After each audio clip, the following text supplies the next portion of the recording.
Saya sekarang ada di daerah Pantoloan. Kita lagi bersama teman-teman ini anak-anak untuk lari sore. Jadi ini adalah flyovernya. Nah, kita keliling-keliling sini untuk lari sore. Ya, saya akan memberikan respon sedikit atas sebuah isu yang lagi viral, yaitu ada seorang pengkhotbah yang bernama Ibu Heni Kristianus. Dia memberikan sebuah pengajaran di mana itu, saya melihat di TikTok itu sudah lagi ramai sekali tentang orang-orang yang membaca Alkitab. Bagi dia tidak ada perintah di dalam Alkitab untuk membaca Alkitab, membaca kitab suci. Coba kita lihat dulu videonya berikut ini ya. Saya tertekan ketika di gereja diwajibkan baca Alkitab harian yang setahun harus habis. Karena gini, lebih baik konsisten merenung firman daripada berusaha menghabiskan Alkitab. Firman Tuhan tidak pernah ngajar, bacalah Alkitabmu. Tidak ada. Tapi dikatakan gini, renungkanlah firman Tuhan siang dan malam. Perkatakanlah firman Tuhan. Lakukanlah firman Tuhan. Jadi yang kita harus lakukan untuk supaya kita dewasa dalam iman. Pertama, kita harus merenung firman. Yang kedua, memperkatakan firman. Yang ketiga, melakukan firman. Nah, itu adalah video yang sudah kita lihat tadi. Jadi ada 3 hal yang disampaikan oleh Ibu Heni Kristianus. Yang pertama adalah dia katanya merasa tertekan ketika membaca kitab suci atau membaca Alkitab.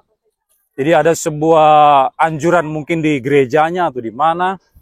Lalu dia merasa anjuran bahwa harus membaca Alkitab sepanjang tahun sehingga menghabiskan seluruh isi Alkitab itu. Dan dia katanya merasa tertekan dengan hal itu, stres atau bagaimana. Itu yang pertama. Yang kedua, lalu dia mengatakan bahwa tidak ada perintah untuk membaca Alkitab. Jadi kalau kita melihat seluruh Alkitab itu tidak ada perintah katanya untuk membaca Alkitab di sepanjang Alkitab. Lalu yang ketiga, dia mengkontraskan antara membaca Alkitab dengan merenungkan firman Tuhan. Oke, saya akan memberikan jawaban untuk hal itu. Yang pertama, kalau dia mengatakan dia merasa tertekan membaca Alkitab, ini sebuah hal yang aneh. Kok dia merasa tertekan? Alkitab ini emangnya apa? Ini kan kitab suci, firman-Nya Tuhan, perkataannya Tuhan, perkataannya Allah. Sehingga kalau kita membaca firman Allah, wahyunya Allah, kok kita merasa tertekan? Yesus sendiri, dia bukan saja hanya memperkatakan firman Tuhan ketika dia menghadapi cobaan daripada iblis. Yesus seringkali mengutip Alkitab Perjanjian Lama. Dia mengatakan ada tertulis, manusia hidup bukan dari roti saja. Ada tertulis, engkau harus menyembah Tuhan Allahmu. Bukan hanya memperkatakan firman Tuhan, tapi dia juga membaca firman Tuhan. Kalau dia ada di masuk ke dalam sinagog-sinagog Yahudi pada waktu zaman itu, dia membacakan Alkitab Perjanjian Lama dari kitab Nabi Yesaya. Jadi Yesus bukan hanya memperkatakan, mengutip Alkitab, tapi juga dia membaca teks suci itu. Maka aneh kalau Ibu Heni mengatakan dia merasa tertekan ketika membaca Alkitab. Lawang Yesus sendiri baca Alkitab. Yesus membaca kitab Perjanjian Lama Nabi Yesaya. Kok Ibu Heni bilang merasa tertekan? Yesus sendiri tidak merasa tertekan dengan hal itu. Yang kedua, kalau dia mengatakan tidak ada perintah membaca Alkitab, waduh, ini ayatnya itu banyak sekali di Alkitab. Bukan hanya 1-2 teks yang mencatat anjuran atau ajakan untuk membaca Alkitab. Itu banyak sekali, baik yang tersirat maupun yang tersurat, baik yang eksplisit maupun yang implisit. Misalnya, kalau kita melihat dalam Matius 21 ayat 42, dikatakan begini, kata Yesus kepada mereka, belum pernahkah kamu baca dalam kitab suci, batu yang dibuang oleh tukang-tukang bangunan telah menjadi batu penjuru, hal itu terjadi dari pihak Tuhan, suatu perbuatan ajaib di mata kita. Jadi Yesus berkata, belum pernahkah kamu baca dalam kitab suci? Belum pernahkah kamu baca dalam kitab suci? Ini memang terlihat seperti sesuatu hal yang bersifat implisit, perintah untuk membaca. Tapi secara tidak langsung, sebetulnya Yesus ingin menyatakan bahwa kalian juga harus baca kitab suci. Karena dia bilang, belum pernahkah kamu baca dalam kitab suci? Nah, ini bicara tentang batu yang dibuang oleh tukang-tukang bangunan. Ini merupakan analogi terhadap Yesus Kristus. Ini dia mengutip kitab Mazmur yang bicara tentang Mesias. Jadi Mesias itu telah dibuang oleh tukang-tukang bangunan, tapi telah menjadi batu penjuru. Maksudnya Mesias itu adalah landasan atau fondasi iman daripada kita, yang walaupun dia sudah dibuang, dia menjadi batu penjuru, menjadi landasan, menjadi fondasi iman. Nah, menarik bahwa dikatakan, belum pernahkah kamu baca dalam kitab suci? Nah, kalau Ibu Heni tidak suka baca kitab suci, nanti dia tidak ngerti siapakah Mesias yang sudah dinubuatkan, yang sudah diberitakan dalam perjanjian lama itu. Itu menunjuk kepada Kristus Yesus. Nah, kalau dia tidak suka baca Alkitab, bagaimana dia bisa tahu ada Mesias nanti yang sudah dinubuatkan dalam perjanjian lama itu? Lalu yang kedua, teks yang kedua kita bisa melihat juga di dalam Matius 22 ayat 31 sampai 32. Tetapi tentang kebangkitan orang-orang mati, tidakkah kamu baca apa yang difirmankan Allah ketika ia bersabda, "Akulah Allah Abraham, Allah Ishak dan Allah Yakub. Ia bukanlah Allah orang mati, melainkan Allah orang hidup." Ayat 31 dikatakan, tetapi tentang kebangkitan orang-orang mati, tidakkah kamu baca apa yang difirmankan Allah? Tidakkah kamu baca apa yang difirmankan Allah? Ya. Jadi kalau kita tidak suka membaca Alkitab, ya bagaimana kita tahu tentang adanya kebangkitan orang-orang mati? Nanti pada waktu kita mati, kita akan mengalami kebangkitan tubuh. Pada waktu Yesus datang kali kedua, dia kemudian akan membangkitkan kita. Nah, itu dicatat di dalam kitab suci, dicatat dalam Alkitab.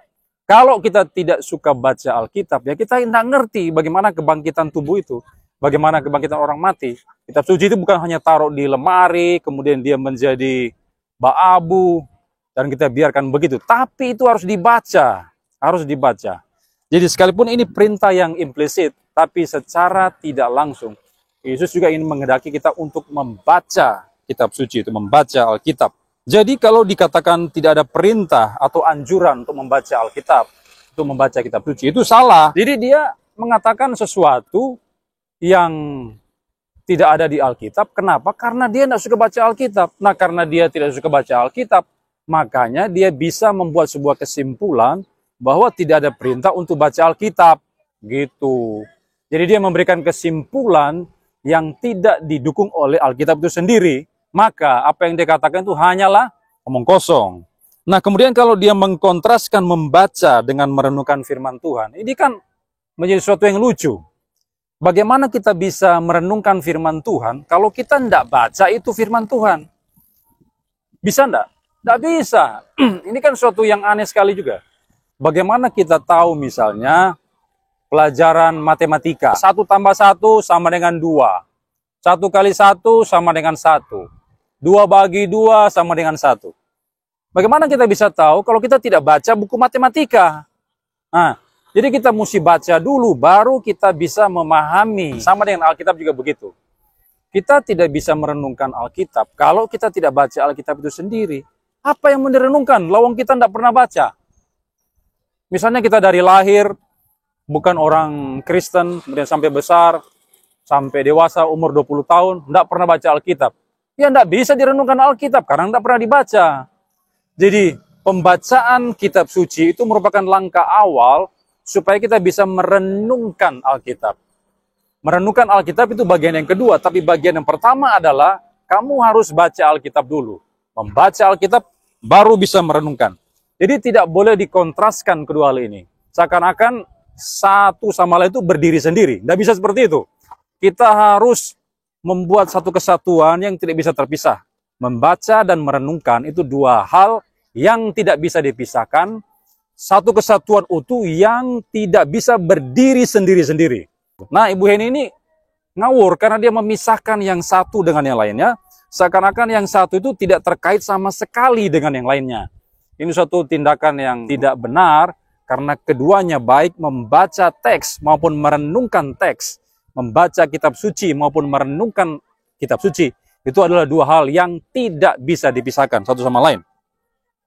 Yang ketiga, pernyataan Ibu Heni tadi itu, kalau sudah melihat di videonya itu, yang menyatakan bahwa tidak ada perintah dalam Alkitab untuk membaca Alkitab, untuk membaca kitab suci. Nah, dia tanpa sadar, secara tidak langsung sudah melarang orang-orang untuk membaca Alkitab. Gitu. tanpa dia sadari, dia sedang menggiring jemaatnya yang dia khotbahi itu untuk tidak usah membaca Alkitab. Walaupun memang dia tidak mengatakan, jangan baca Alkitab, tidak boleh baca Alkitab, salah itu, kamu tidak boleh baca Alkitab. Tapi, kalau dia mengatakan bahwa tidak ada perintah untuk membaca Alkitab, maka kesimpulannya adalah kita bisa menarik implikasi dari itu. Implikasinya adalah secara tidak langsung dia mau mengajak jemaatnya atau orang-orang yang di depannya dia yang dia khotbah itu untuk tidak usah baca Alkitab. Nah itu implikasi logis yang bisa kita tarik dari pernyataan daripada Ibu Heni Kristianus itu. Dan apa akibatnya? Akibatnya sangat fatal. Kalau jemaat tidak usah lagi baca Alkitab, maka ada konsekuensi fatal. Jemaat itu bisa salah, bisa tersesat, bahkan bisa menjadi bidat. Orang saja yang sudah baca Alkitab, sudah doktor teologi, itu pun bisa salah. Dr. Erastus Sabdono, siapa yang tidak kenal? Dia adalah bukan hanya dosen teologi, tapi juga ketua STT, sebuah STT besar di Jakarta. Dia seringkali baca Alkitab setiap saat, tapi punya pengajaran yang salah, bahkan sesat. Apalagi orang yang tidak membaca Alkitab sama sekali. Itu bahaya sekali, bahaya sekali. Dia bisa, bukan hanya bisa keliru, salah, tapi juga dia bisa sesat, bisa menjadi bidat. Dan orang itu pasti akan dibinasakan selama-lamanya. Kalau dia tidak pernah membaca Mesias, Kristus yang hadir, sudah dinubuatkan oleh para nabi, kemudian sudah diceritakan, muncul dalam perjanjian baru, Yesus adalah Tuhan dan Juru Selamat. Nah ini bahaya. Orang tidak tahu Yesus adalah Tuhan dan Juru Selamat, itu cilaka. Nanti dia akan masuk neraka, dihukum selama-lamanya. Dan Ibu Heni Kristianus adalah orang yang punya andil untuk membawa orang itu ke dalam neraka. Kenapa? Karena dia bilang tidak ada ayat yang mengatakan harus baca Alkitab dulu. Ya kan? Jadi secara tidak langsung dia mau mengajak orang-orang untuk tidak usah baca Alkitab. Dan itu punya konsekuensi fatal bagi orang tersebut. Dia bisa binasa selama-lamanya, dihukum selama-lamanya di neraka. Ini konsekuensi yang fatal. Itu sebab kenapa Ibu Heni itu punya ajaran yang ngawur. Kalau sudah melihat khotbah-khotbahnya dia ada beberapa pengajarannya yang bukan hanya salah, tapi juga bertentangan dengan Alkitab. Misalnya, dia mengatakan bahwa teori sekali selamat, tetap selamat daripada Calvinisme itu katanya salah. Dia bilang begitu ya. Nah, kenapa dia punya kesimpulan seperti itu? Ya karena dia tidak mau baca Alkitab, sehingga tidak bisa merenungkan itu, walaupun dia bilang, kita hanya bisa merenungkan. Ya bagaimana bisa merenungkan kalau tidak dibaca?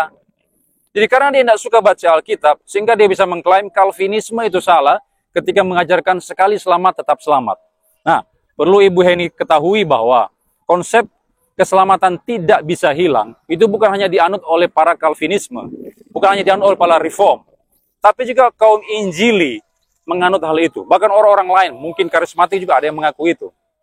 Kenapa? Karena itu ajaran Alkitab. Sebuah gereja di tempat saya, di kota saya ini, gereja itu beraliran dispensasionalisme. Tapi juga dia mengakui keselamatan itu tidak bisa hilang. Sekali selamat, tetap selamat. Kenapa? Karena itu adalah ajaran Alkitab, bukan hanya eksklusif milik daripada Calvinisme. Itu bukan ajaran Calvinisme, tapi ajaran kitab suci. Nah, kenapa Ibu Heni bisa punya klaim yang ngawur seperti itu? Karena dia tidak baca Alkitab. Yang keempat, teori daripada Ibu Heni Kristianus ini sangat gampang untuk kita patahkan ya. Patahkan dengan cara apa? Dengan lagu sekolah minggu. Ada sebuah lagu sekolah minggu yang mengatakan, baca kitab suci, doa tiap hari, doa tiap hari, doa tiap hari. Baca kitab suci, doa tiap hari kalau mau tumbuh. Nah, itu lagu anak sekolah minggu sudah diajarkan. Dan mungkin anak sekolah minggu lebih mengerti daripada Ibu Heni ini. Dengan membaca kitab suci, kita bisa bertumbuh di dalam iman. Kalau Ibu Heni tidak suka baca kitab suci, ya dia tidak bisa bertumbuh dalam iman. Bagaimana bisa bertumbuh kalau dia tidak membaca firman Tuhan?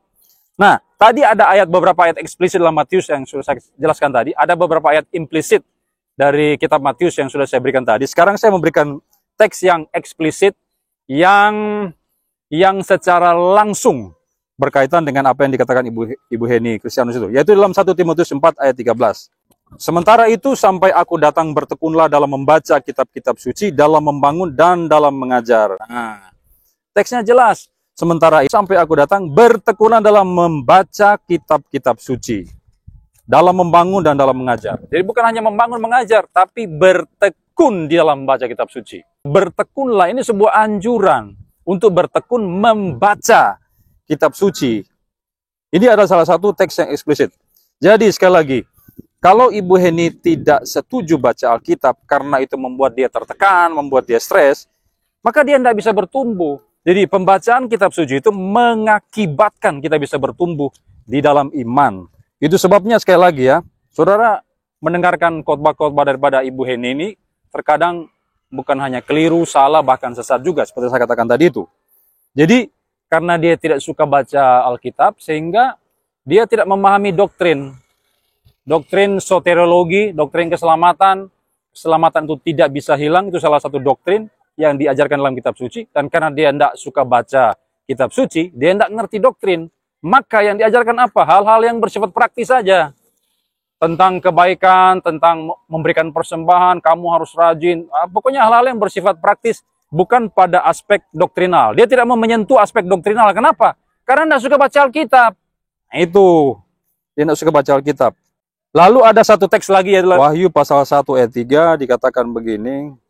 Berbahagialah ia yang membacakan dan mereka yang mendengarkan kata-kata nubuat ini dan yang menuruti apa yang ada tertulis dalamnya sebab waktu yang sudah dekat.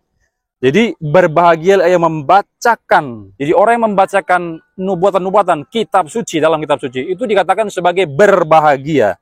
Nah, kata berbahagia di sana itu dari kata Yunani makarios. Makarios artinya happy, berbahagia atau blessed, diberkati. Jadi happy atau blessed. Kalau kita membacakan kitab-kitab nubuatan kitab suci, maka kita ini menjadi disebut sebagai happy, berbahagia atau diberkati. Maka kalau Ibu Heni tidak suka baca Alkitab, dia bukan orang berbahagia, dia orang yang tidak diberkati oleh Tuhan. Lalu yang kelima, terakhir, kesimpulannya adalah begini. Kesimpulannya adalah orang yang tidak mau baca Alkitab, dia adalah orang yang tidak berbahagia dan juga tidak diberkati, sehingga tidak bisa bertumbuh. Imannya tidak bisa bertumbuh. Pengetahuannya akan firman Tuhan tidak bisa bertumbuh. Lebih jauh lagi, lebih dalam lagi. Dan itulah yang terjadi pada Ibu Heni Kristianus. Karena dia tidak suka membaca Alkitab. Jadi, jangan dengarkan Ibu Heni ini ya. Karena dia mengajarkan sesuatu yang tidak diajarkan di dalam Alkitab. Dia membagikan, men-sharingkan khotbahnya itu kepada orang-orang lain, sementara tidak mempunyai dasar Alkitabnya. Jadi kalau orang berkhotbah tanpa dasar teks suci, apakah kita harus percaya? Tidak usah percaya orang itu. Kita tidak bisa percaya dia. Dia bukan orang yang patut untuk dipercayai. Nah, saya anjurkan untuk kita terus baca Alkitab. Baca Alkitab setiap hari, tidak apa-apa. Justru bagus itu. Supaya dengan membaca itu, kita bisa bertumbuh di dalam iman, pengharapan, dan kasih kita kepada Tuhan. Oke? Demikian tanggapan saya.